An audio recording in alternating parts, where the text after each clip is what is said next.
Let's take a look at the Irisalis event here in Aniimo. So this was a timed event here. There were these vein crevices that appeared on the map, and this was our chance to be able to farm and catch the legendary Irisalis. Irisalis, whatever. The game did give us these crevice beacons, which were the currency to be able to use for the event. Basically, this was your pass to be able to actually participate in the event. So activate inside of a vein crevice to lure out the legendary Aniimo, a guiding token forged from the energy of a vein rift. It holds the power released at the birth of a legendary Aniimo, enough to awaken the instincts of its kind and draw them out. Now, the game was pretty generous. I do believe they gave us about 5 of these tokens for us to be able to test this event. So that wasn't terrible. Now, it does look like at the screen, it does advise us of how many Anipods we have. That way, if we do want to stock up, we can do so because you are going to use Anipods to be able to capture this legendary Aniimo. And then it does look like it costs one of those crevice beacons every single time that you do this event,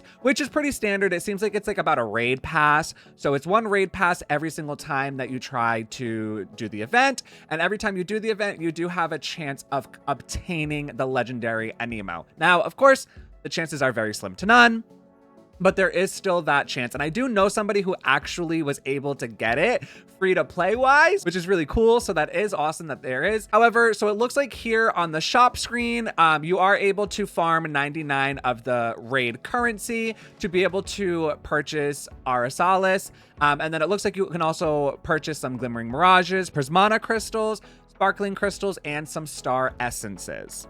So we do go into this event here. The preparation, basically, we have to adjust our party and equipped Anipods. We approach the legendary Aniimo and we go into the battle phase. Now, the battle phase was extremely easy. I think the fight only lasted like a couple of seconds, if that, to be honest. But basically, you're going to defeat the frenzied legendary Aniimo. And then once you defeat her, you're going to go into something called the calming phase. And then once you're in the calming phase, this is where you're going to have your opportunity to catch said Aniimo. Now, this is the part that was kind of just really boring. You're just standing there and you have a timer and you have a gauge. You have 2 gauges. You have to fill up 1 gauge to fill up the heart. And then you want to fill up the heart to be able to have a chance of catching her. And it's time-based.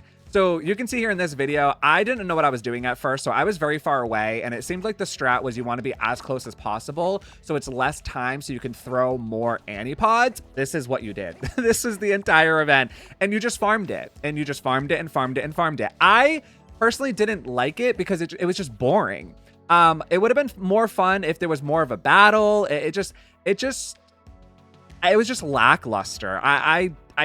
It was just boring. I think it would have been more fun if it was a cooperative event where we could have teamed up with our friends and actually battled her. Or I think it would have been fun if it was just that. It was just a harder battle and you had to beat her every single time. And every time that you beat her, you either had a chance for her to drop herself, or you had the opportunity to catch her, or you also dropped the currency after actually defeating her. I think it was just a waste of Anipods. And I just really think it was more of them testing the waters of if the community would want something like this. And I think collectively as beta testers and as a community, we decided that we really don't want events like this. Now, let me know in the comments down below what you think about this event. Thank you so much for watching. I hope you enjoyed this video. Please consider subscribing as we are trying for a YouTube partner push. And if you're looking for other like-minded Pathfinders, please consider joining our Discord, which will be linked in the comments and description down below. Till next time, bye.